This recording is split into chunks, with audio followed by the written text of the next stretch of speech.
Williamson is 10 times the world champion. Bax and Stupilis, they've done it again. Unbelievable. Marvin van Lukenes certainly deserves the red plate. And what an incredible sport this is. Fast, high and spectacular. Unbelievable. Welcome back, WSC fans. We're here for round 3 in Belgium, but let's have a look back. The season kicked off, a very short season, a 6-round season, 12 races in the deep sand of Markelo, and there was a lot of fighting going on, but there was only one man going to emerge supreme. That was Etienne Bax, the defending champion, with his new passenger at that time, André Cermak.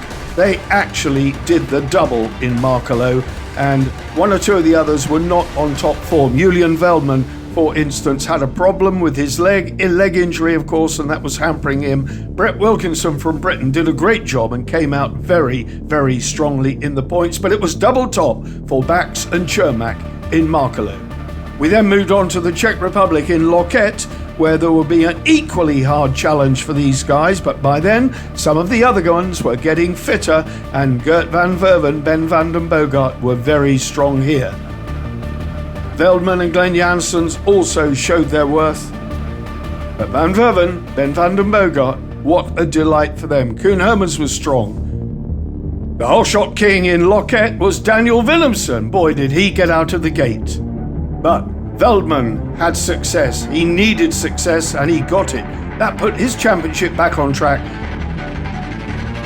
Gert van Verven and Ben van den Bogart were tasting the bubbly. Here in Lommel then, in the Netherlands, beautiful town, beautiful city, lots of architecture, dull skies. It has been very, very warm. We've had one or two really serious thunderstorms, but undeterred, the people pedalling around town on their bicycles, always the ubiquitous bicycle. There are lots of them in Holland, there are lots of them here in Lommel. Just outside is a motocross track, and that is where the action's going to be this weekend. Hopefully, some of these people will cycle there. In the 31 camp, Veldman is upbeat. We have never been so fast. De rotatie in de lucht dan. Die voelt al van als we... Yeah, beginning of the season I broke the leg in the first Dutch championship. And I had the first 4 races. I had to struggle with the broken leg. And I also had the problems with the first GP. And we had also some problems with the start, but during the season it's getting better and better. And now we are be in the first 4. 2019 first heat. I started as 29, and I finished with 17 seconds in front. So you must be good with doing that. So we go. When we started with kids and sidecars, you already had the rough tracks. And during the career, you start thinking about the riding, and then you think like, if I do it a little bit more like this or like that, then it will help a lot. And 2019, everyone could see it. It looks like it was going by itself, and that's because we ride every weekend in the sand.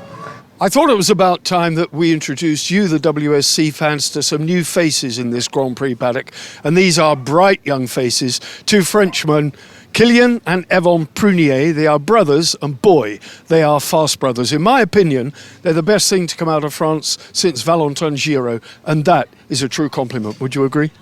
Yeah, I should agree. It's not my turn to tell it, but I agree. Yeah.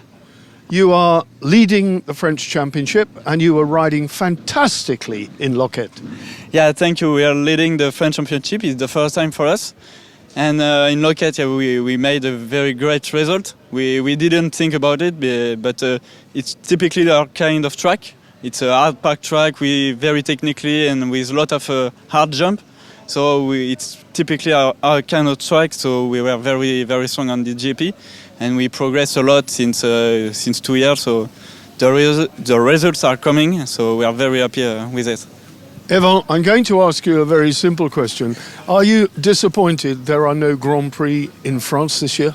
Yeah, that's true. We have a lot of fun. That's huge to see them growing up and so well, that's a little bit sad to not have good GPs. Kilian, what does it take? How are we going to get the French promoters to run GPs again in the future? Yeah, it's true. It could be a very great news to have GPs, especially for the fun, like Evan said, because France is a very great country for the track, for the fans, and I hope VSC and the French Federation could find a solution to make the GPs coming back in. Well, now let's have a look at the Swiss contingent. A fairly robust-looking KTM VMC. This year is good. The starts are going well, and the speed is here. We hold the place. Yeah, it's all good. This man needs no introduction, but if he's feeling the pressure like I've been feeling the pressure, this is really important. Etienne, home round, 8 points between 4 of you. You could not write that script. No, yeah, I know. You know, it's excitement, and it's. I'm even a little bit nervous before this weekend because, yeah, you know, we have a complete new setup of the bike, and okay, we do a lot of testing, and we're doing good actually, but still, you know, it's not natural, and we need to find our way. But at this moment, it goes well. You know, it could be more points, but of course, with our DNF in Loquet, we missed some points. You know, it could be much better and could be low in pressure, but you know, it is what it is, and we try to make the best also in this weekend. In Loquet, you didn't have the immediate answer to that mechanical problem. Have you now sorted it? Do you know what it was? Yes, it was just a stupid small problem from ourselves, you know. Yeah, the fuel pump came out of the tank, and this is something you need to control in the weekend. That weekend, I must say, there was a lot of pressure on us because we did not find a good setup to win a race there. So it took us actually all weekend with tires and mousses and all different kind of things. So it was a little bit a stressy weekend for us somehow, and that was not the way in Markelo because we were very good prepared, and we are now as well good prepared. So I hope this was just a one-time failure, what everybody will have in the beginning with something new, and that from now on it's finished and we can go on to the rest of the season. Local event, pressure obviously, as we've discussed. This could be the pivotal round in the championship. Well, this will be the pivotal round in the championship. These 2 weeks will be the most important of all season. You know, if you miss the races here or you're losing points, it's over. You know, the first 2 GPs, okay, you can go left and right a little bit, but these 2 GPs is the main races of the season, and we know this, and we know this a long time already, and we prepared also for this race on that way. You know, so we need to be prepared for this race and for next week. You need to have full focus because you have only 1 or 2 days to fix everything because the truck will leave on Tuesday morning. So everything must be prepared already in the last 2 weeks to have everything ready in the next 2 weeks. You know, so it's important, and it's for everybody like this, and you know, it's excitement, and I'm looking forward to see who is on the lead in now and 2 weeks. Well, let's have a look at this track and see what makes the guys tick.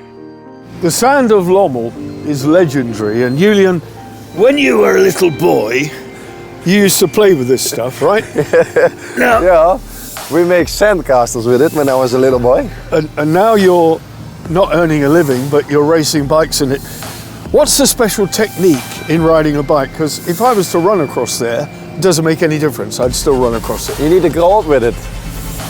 And the best thing is to ride it every weekend. And you try and do that? Oh, when I was a little boy, I did this. I rolled all the weekends in this. So it comes naturally to you? Yeah, until we go to the international races, then you have the hard tracks. So Yeah. then I got a little bit less in the sand. Why do you think the guys who come here, the Frenchmen and maybe the British riders, don't find it so easy? Because they didn't grow up with it? No, and they don't do it a lot. If you do it a lot, you get into it. Some of them do come here to train though, don't they? Yeah, but too late. They do it 3-4 weeks for the race. Okay. That's too late. You don't learn something in 3 weeks. You need to grow up with it. And it's very physically hard as well as... Yeah. If you don't have the right technique, it's really heavy. I remember on a solo, they used to say, keep the front up. It's with the sidecar, And it's the same. Keep the front up and keep the power on. But with the sidecar, you need to do it with 2 people. Yeah. And if your passenger don't know what to do, Yeah. it's really difficult. But my passenger knows what to do, keep the front wheel high. So he keeps the front wheel high, I keep the throttle open, and then it's no problem. So that teamwork is even more important in the sand. Yeah, yeah. Yeah. Well, I've raced, but I didn't fully understand that. You know, I thought if I go, he's going to go with me. You know? Yeah. But it's not as simple. No. It's not like that. You must do it together. Well, you do it really well. I mean, you are getting a reputation of being the sand master. Now, is that a good one? Because it all started on the beach. And at home, we had a lot of this. Yeah. Even with the BMX bike, everything we did in the sand. Everything was in the sand. And if you close off, the front goes in. Yeah. Well, we shall see. What a delight that young man is. Absolutely incredible.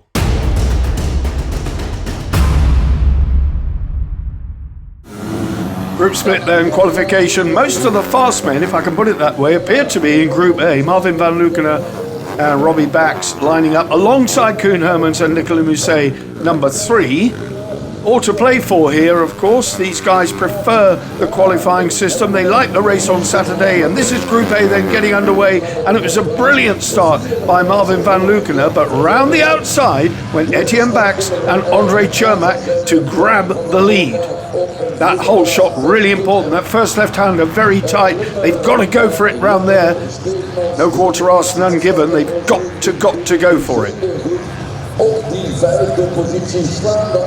In second place and in third place, Van Leeuwen and Hermans respectively.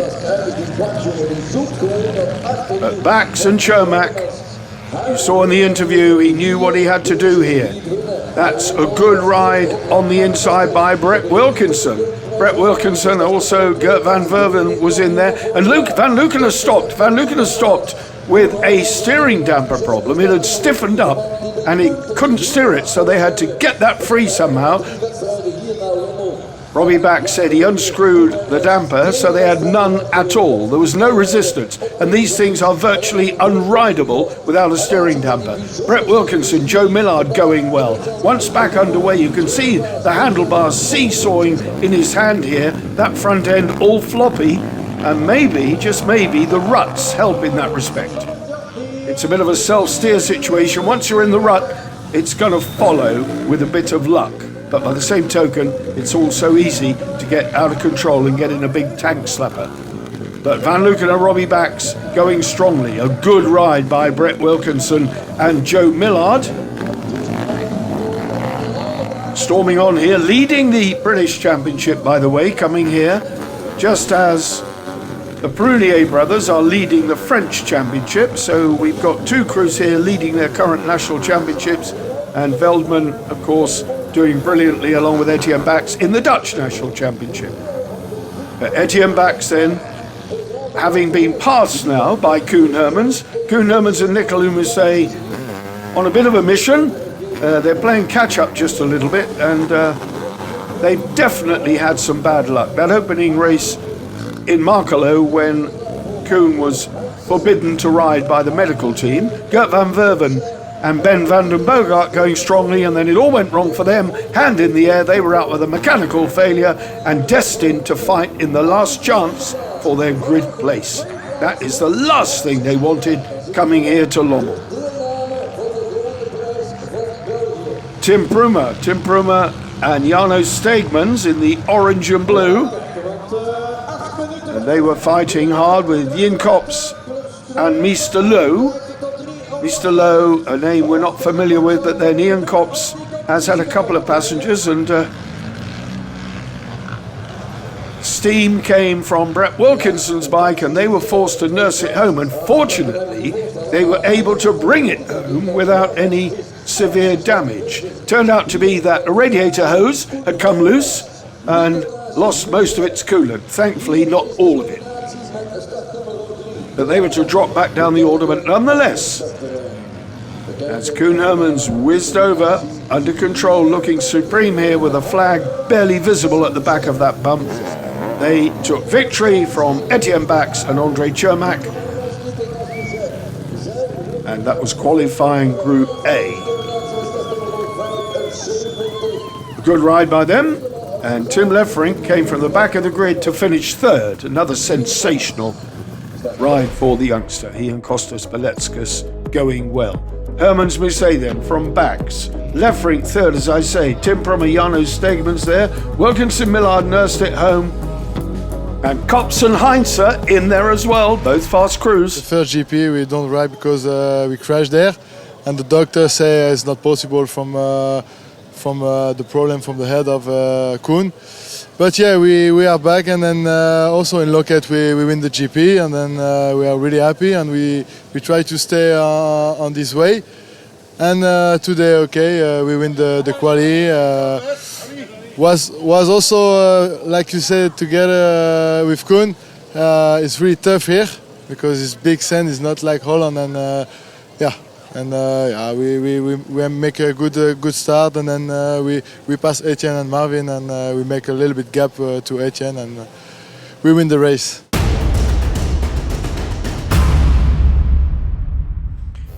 Group B qualifying then, coming to the line, and this is the man everyone's eyes are on, Julian Veldman, Glenn Janssens, number 31. Having a look down to make sure the back wheel is exactly in the slot that they prepared for it. They were out earlier doing their gardening, as most of the crews were. Wait for the gate to go, and when the gate goes, let's see who gets the whole shot. Well, there's a red bike right in the middle, and flying up the middle, it's Daniel Willemsen. Daniel Willemsen and Rodolphe Le Breton, the 111 crew, going for it and taking it. Nobody can get the thing off the line the way Willemsen does. He's absolutely incredible. And look at Julian Veldman in the middle of the pack there. He's down in about 7th place, the green and white strip on the Mega. They're also fighting there with Kurt Varrick, number 5. Davy Sanders is in there. But a cracking start by Jason Van Dalen. The 723 crew, there they are. Jason Van Dalen into 2nd place. He and Miroslav Zatlukel, the Czech passenger. Miro Zatlukel, that's how he prefers to be called. Just a wonderful, wonderful, smiling face, very happy guy. They're there in 2nd, and they're giving a really good go. But out in front, some 10 machine lengths, the old master, Daniel Willemsen, with his young French passenger, already a very deep rut, digging out there. Crews having to go around the outside. Varrick going around the outside as well. Stuart Brown and Josh Chamberlain making their way through, and upside down went Veldman, tipped in the rut, got it all wrong. All this was going on because somebody went in that deep rut. That really put Veldman right back down the order, and he would have to really, really work hard to make his presence felt at the front. Still Jason Van Dalen going strongly. Kurt Varrick seemed to really miss that melee, fortunately. The Estonian shooting past on the outside, so Kurt Varrick and Larry Kunas, his Finnish passenger, racing hard here. The number 5 crew, 2nd in the championship coming here, having their best season so far in international competition in the World Series for sure. But Jason Van Dalen was not giving up, though. Once Varrick was in front, that was it, game over. The big hard man from Estonia always has a joke. You can never ask him a straight question because he's always got a smile on his face, and if he doesn't understand the question, he'll give you a made-up answer.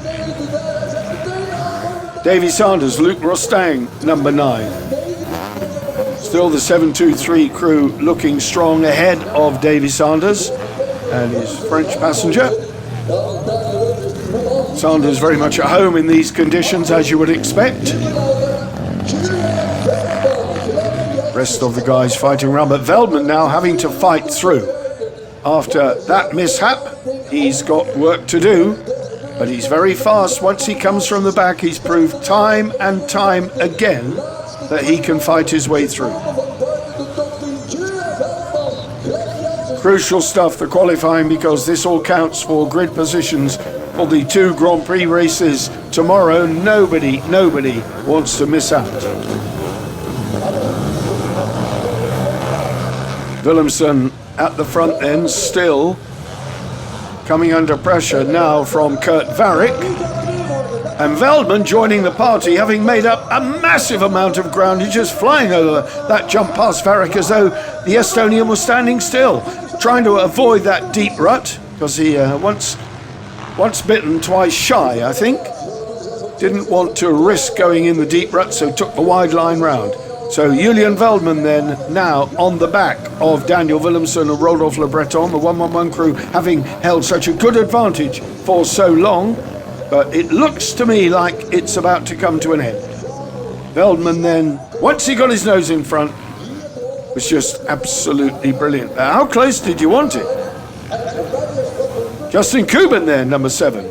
Justin Kuban, Dion Rietman fighting hard, but that's it. Victory to Veldman and Janssens in qualifying Group B. And who was it in second place? Well, did Justin Kuban manage to get the better? Yes, he did. He got the better of Daniel Willemsen. So Willemsen down in third.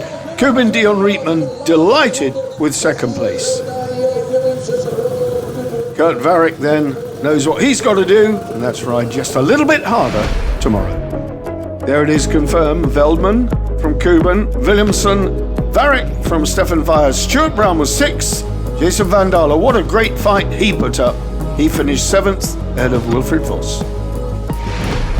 Start was not the best, and then was total chaos in the first lap. Made a little mistakes, get stuck with other riders. So then I came back from maybe last, I don't know.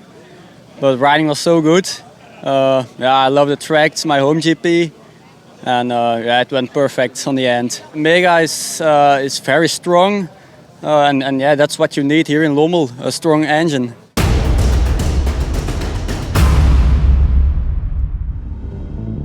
Last chance, and this will be crucial for Gert van Verven.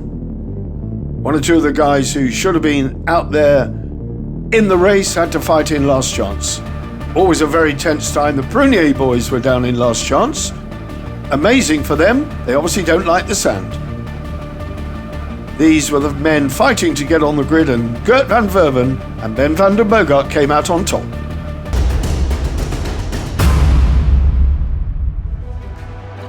Welcome back, and we've got something really special for you before we get to the races. Jason Van Daele, the first and only man ever to do a backflip on a sidecar outfit. It was always on my mind to do backflip with a sidecar, but it's difficult to start if you don't have the opportunity. So I called a firm to do it safe from Beguer back, and they helped me a lot. If they wouldn't help to start this project, it wasn't possible for me to do the stunt. If you can't do it safe, if you have to do it every attempt on the hard, then it's not possible. Then you get injured, and it's always a big problem then. But the company helped me out. They divided me for an airbag, and I could practice it safe. I started with a solo bike to do a backflip, went several attempts and then I started the project with a backflip. Changed the bike, everything, and then started to get it under control, the rotation, and then it was difficult to level the bike. So we shortened the wheelbase a little bit, and then suspension work, and it started to go from then. I was a solo driver before in 2009, and in 2010 I got a small injury, and a good friend of mine asked me if I wanted to try with the sidecar. So in one race, I won the race the first time I did with the sidecar. That year they asked me to want to drive a GP in Genk. I got qualified, and in the end of the year I drove the Nations with Jan Hendricks and Joris Hendricks in 2011, and we won the Nations. And then I started to be in the sidecar world, and I got addicted to it. That was a whole new experience. My brother was also 15 years a GP driver in solo bikes. So I was always in the solo world. But yeah, then I started to learn with the sidecars, and I jumped on the project, and we started to race sidecars.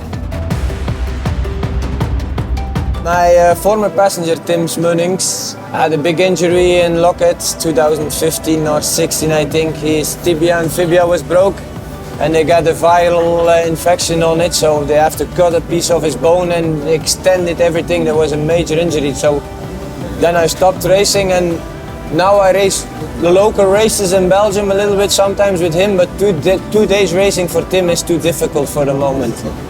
And last winter, Andre Cermak texted me, if you look for a passenger, yeah, Miroslav is free and he wanted to ride. I didn't know him very well, but yeah, I wanted to race in Loket. For Markelo, I was not fit enough. I had an injury on my hand and I could not race there. So for Loket, I texted Miroslav and if you want to try, we can give it a try for this year because they are another race in Czech, so we can go do that race as well, and maybe we'd ride the Nations. So and it goes very well. And he's a solid guy. He's a very nice guy, helpful, and yeah, a guy with a good heart, and that's what I like. This year is 25 years for me. I got into sidecar because my dad raced with my uncle. And as a little boy, I absolutely loved it. I went with them to all their practice and training sessions. And then I rode solo bikes as well. But you know, I always knew that one day I'd ride Sidecarcross. I've got a great relationship with my dad. I always wanted to be like him. He was a passenger, and now so am I. Sidecarcross for me, it's a way of life. I've been doing it since I was 17, and I'm always looking forward to the races. Gradually, as I get older, I began a business. I started to be commercial, and it was a bit of an escape from stress, and also I could relax. Sometimes I just needed to take some time out, and this was it for me. It's difficult to combine both family and the work, but it's always a saying that everything goes when you want it, and if you've really got the will, it happens. I remembered all the rides because I had something special with everyone. There was some success. Something happened. I think I remember everyone well, and the moment with Jason is just the peak of my career. In a way, it's an ambition fulfilled. He is special, and riding with him has come along at a very important time in my life.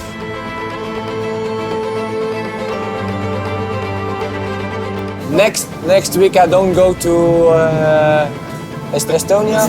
I don't go because I have too much problems with the bike a little bit I'm working on.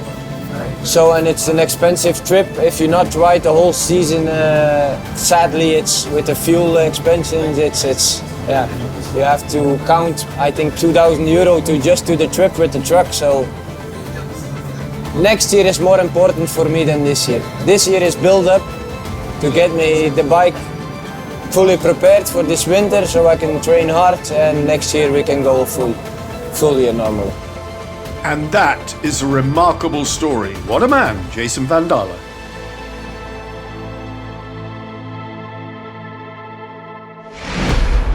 Well, getting close to race one then, all the teams talking through the tactics. Etienne Bax acutely aware of just how important this Lommel event is, and always a smile on the face of Julian Veldman as the teams sign the autographs for the loyal fans who have flocked in here, and there are quite a few of them. Gert van Verben counting his blessings. Here's how they line up. Well, Hermans and Velman top of the pile, Bax, Kuban in there, Lefferink, good qualification, Willemsen, of course, always there about. New names for you, Tim Prummer, Varric, he's around, Van Lukenen in there as well, Heinze Foden coming out of Group A, the rest of the guys then, of course, Gert van Verben right down there at the bottom of the pile, but it's going to be very interesting. In these conditions, anything can happen. Very, very difficult here at Lommel, but a great Grand Prix ahead of us.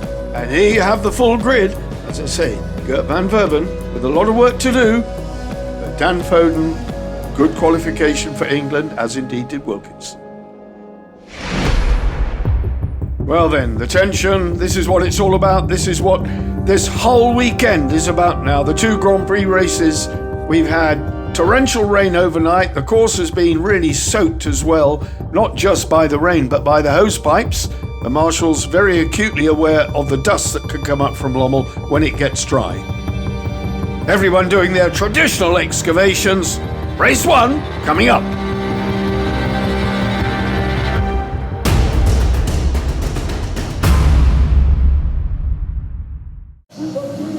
Right then, look how wet the start-finish straight is. There's going to be a lot of people getting filled in if they don't get off the line. And what a flying start by Etienne Bax. Etienne Bax and Andre Chermak into the lead in the first one, rocketing away. You can see in there Koen Hermans, you can see Van Lukenen, I can see the yellow helmets of Van Verben in there as well. So that was a good start from him. I don't know where he started from, but it was a cracking start. Etienne Bax then, race one, needs to get this one under his belt. He was nervous. He admitted to being nervous coming into this. And nerves are not something I associate with Etienne Bax. He's Mr. Cool as far as I'm concerned. But look at the chasing bunch. Kurt Varrick is in there. Cracking start by Varrick. Varrick very much the hard man and doing a great job here. Knows that this is his best opportunity to get a really high World Championship position. 5th last year, hence the number 5. Daniel Willemsen and Rodolphe Le Breton in pursuit then. And then Koen Hermans. Koen Hermans coming. Then it's Julian Veldman. Marco Heinz goes to Stuart Brown there, coming under some pressure now from Marvin van Lukenen. Stuart Brown and Josh Chamberlain taking that tight inside line, but Marvin van Lukenen, the number 2, going round the outside. He and Robbie Bax having to make up ground. Didn't get the best of starts, but it's all going on at the front. Bax still leading and looking strong. Julian Veldman and Glenn Janssens. And they are closing on Kurt Varrick and Larry Kunas. In fact, they're closing at a rate of knots, going through on the inside and over the jump, just in the most amazing style. They are so quick. Veldman then, on his way, charging through the sand with that mega 2-stroke. Self-confessed, very thirsty, drinks an awful lot of fuel. Yellow flags being waved, Etienne Bax and Andre Chermak out in front, fist in the air, take the checkered flag. Race 1 goes to them, and that's what they needed to do. They needed to get victory under their belts, and they've done it in race 1. Absolutely brilliant ride for them. And in second place for Julian Veldman, Glenn Janssens, and you saw them get the better of Kurt Varrick, so that's good enough for them. They'll be pleased with that. That will help their points no end. Van Lukenen comes home after Varrick. He is in 4th. And confirmation of the results. Win then by Etienne Bax. Veldman in second place. Then it's Kurt Varrick. Then it's Van Lukenen, Hermans, Marco Heinz. So what a great ride. Willemsen dropped back to 7th. Stuart Brown, good points for him. Gert van Verben from last chance finishes 9th. Not bad at all. Leffering, Mike Hodges just out of the top 10. If ever Etienne Bax and Andre Chermak needed a result, it was in this opening race here at Lommel. You went for it, you got the whole shot, and you made it stick. Yeah, well, yeah, of course, the start is very important, and I was very happy we took the whole shot. So, yeah, actually the race went very well, you know. We were looking for good lines and tried to ride smart, and I think this is what worked. So the start helped us a lot, and then we they tried to keep up the pace, and I think it worked what we expected. And yeah, I'm so happy now. You don't want to know. It has been in my mind a little bit a struggle before this weekend, but it's over now, and we're looking forward for the second moto. I could tell it meant a lot to you. When I spoke to you yesterday, I could tell you were thinking about it. There's been a lot of activity on this track over the weekend. How was it to ride? Some points it's too flat in my eyes. You know, Lommel is Lommel, and I think it needs to be deep and tough. But because if you flat the track in the beginning of the race, you get a little bit like a one-line track, because will be the fastest line, and that will be difficult to overtake. But okay, you know, the organization did prepare very well from the other side, and I think if you look around how many people is here, and I think we overall have a great weekend. So yeah, the racing is good. The weather is not all the time on our side. We have some rain over the weekend, but you know, it's all forgotten, and the sun is shining now, and yeah, it's a cool day. Brilliant. Andre, I know when you're leading, and especially how much it means to you when you're out in front, your job does become a little bit easier, but not much. Yeah. Of course, I think it's from both sides. It's important to be together on one bike and to make a hard job on this deep, hard track, sand track. And how I think everything say Etienne about. And I think we have to focus for the second moto, and we are looking for, and we hope to be there again. You are now a little bit closer to your dream. Yeah. Always too little bit too close, but now, yeah, exactly. That is what I want to say. Now in this moment we have the second moto before us, and this is important for a good result. Well, you can see how much Julian Veldman got filled in with the back wheels, sand everywhere. He wouldn't speak to us, he was busy, but Glenn Janssens did. He was happy to. It went actually very good. And then on the end, last few laps, we almost ran out of fuel. So we actually knew before the start this may be gonna happen, and it did.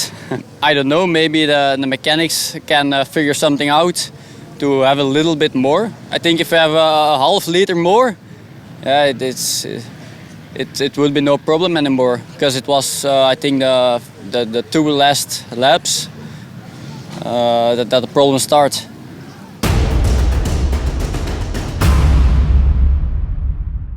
Okay, here we go. Race 2 then. Who's going to get the whole shot this time? They have to do it all over again. Does Bax get a good one? Yes, he does. Etienne Bax close to the camera. Koen Hermans right with him on the inside. Etienne Bax first into the turn and first over to the top. From wheel dog in. Hermans stuck. Veldman stuck. That is unbelievable. So my eyes were on that. Who's out front? It looks like Kurt Varick got a cracker. Kurt Varick, I think Van Lukenen, and also there Brett Wilkinson, Joe Millard. They're looking strong as well. Tim Prummer, who had a good ride in the first one, he's there as well. The number 17 crew. Oh, what? I can't believe that. The cream are stuck, and Varick is out there. Kurt Varick, Larry Kunas. Marvin Van Lukenen going with him. So Marvin Van Lukenen and Robbie Bax ahead of Daniel Willemsen. So the two blue bikes, but it's Kurt Varick leading. Then in fourth place, it's Brett Wilkinson, Joe Millard. What an incredible tangle. What's going to happen there? That's going to sort everybody out. Koen Hermans has got away. Bax has got away. Koen Hermans got away just before Etienne Bax. Now there's another mix-up on one of the hills, and you don't want to be stopping in this stuff because you'll never get the thing rolling again. Daniel Willemsen, Rodolphe Le Breton, the number 111 crew. Another great start for them, and he's very good at staying out of trouble. He knows what not to do and and where not to go. I beg your pardon. Brett Wilkinson, there goes Veldman. Veldman then playing catch up because he was stuck really at the back. It took Etienne Bax an age to get going, almost a minute before he got his bike disentangled from Koen Hermans, but they're away now and they're charging. This race, of course, cut down for a highlight show because the races themselves are half an hour plus, in nearly 40 minutes in actual fact, so no way we can show you the whole race, but we're showing you the best bits, and the best bits we've got Kurt Varick, Larry Kunas in those deep ruts. Just look how deep they are. Veldman is on him. 214 being lapped, that's a lapped rider, so he's out of the running. Riding now with Koen Hermans, Nicola Mousset looking over their shoulder. They appear to have a problem. They're a lap down. They're a lap down now.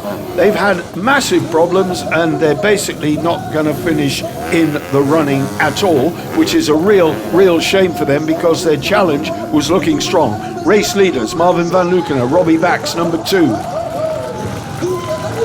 Having got the better of Kurt Varick, Veldman has got up to third. Bax is in fourth, but I think the gap between Veldman and Bax is just so big. No way can Bax do it, but it was damage limitation. Marvin Van Lukenen got it. Varick nearly ran into him as they capsized. And Julian Veldman will be credited with third place. But there it is, victory for Marvin Van Lukenen. And would you believe, I think my sums tell me that he could well be overall winner of the GP here. But Etienne Bax, Andre Chermak splattered in mud, pleased to be there. Confirmation of the result then. Marvin van Lukener gets the overall win of the GP from Etienne Bax, Kurt Varrick there in third, then it's Julian Velman, Gert van Verven, Daniel Willemsen, Heinze, 7th overall, Stuart Brown 8th overall, not too shabby, Stefan Vyers, Lefrink completing the top 10, Hermans settles for 11th, that's the best he could get after that second race performance. What a weekend we've had here, but a man who came here full of trepidation and nerves and has now achieved part one of his ambition, Etienne Bax. He now has to go on to Langer in Estonia to do it all over again. Yeah, well, disaster. I expected a disaster because we made a small crash in the first corner. Our front wheel was stuck in the deep sand and we flipped over. And that was not the only problem. Our front wheel was stuck in the bike from Herman, so it took way too long. And I think, this race is lost, but we started the fight and we gained some places every lap, and actually in one point in the middle of the race I found a very good flow and some good lines. So from that on it started to go even better, and we see more and more top riders coming and passing. So it ended up in fourth position, but it could be way worse. So I'm happy with this result. We still have the red plate, and which means that we're still leading in the championship, so if we can hold this till the end, it would be great, of course. But damage limitation, that was what it was today. Still leading in the championship by a slender 4 points. It's a tight one going on to Langer. Got to keep it going, buddy. Well, damage limitation it was not for Kurt Varrick. He was unbelievably consistent. Good man, and it's Estonia next up, his home country. Normally I don't like this sand because where I from is normally hard track. You have finished this weekend just 4 points behind in second place because Bax had his problems and he rode well, but you were amazing. 4 points. Yeah, this is of course perfect. What a lovely man. But overall win for Marvin van Lukener and Robbie Bax. What a class act they were. Suddenly, it's game on again for Marvin. Yeah, we don't know if we are on the finish that we win the overall. So yeah, we never expect this. We was hoping for the podium, but yeah, this is amazing. We had so much bad luck already over the year, and yeah, I'm happy, and for sure for home GP, for all our supporters, sponsors. Yeah, the luck was on our side, and I'm very happy also for Robbie and the whole team. Well, there it is. 4 points the gap. Bax leads Varrick by 113 plays 117. Veldman there, just 9 points. So he lost a point on Bax here in Belgium. That's all right. Gert van Verven still in with a massive shout. Marvin is there on 79. Brett in 6th. Heinze, Hermans, Brown in 9th. The rest of the guys all fighting, but this is a short championship, just 4 more races to come. And that's coming to you from Estonia, and we'll all be there. It's been absolutely amazing here in Lommel. We all thought it would be a pivotal round. It's been a really, really exciting round. I've loved being here. And in 1 week's time, we'll be doing it all from Estonia. From me, Barry Nutley, thanks for watching. Hope you enjoyed it. We'll be talking to you again. Take care. See you next week. We never stop, still going when you finish. And even when we bleed, still believe that we can win this. We got what's underneath, you're all about that image. We never even stop at the top, no limits.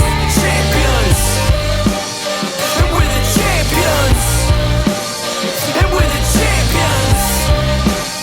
And we're the champions. So bring it on.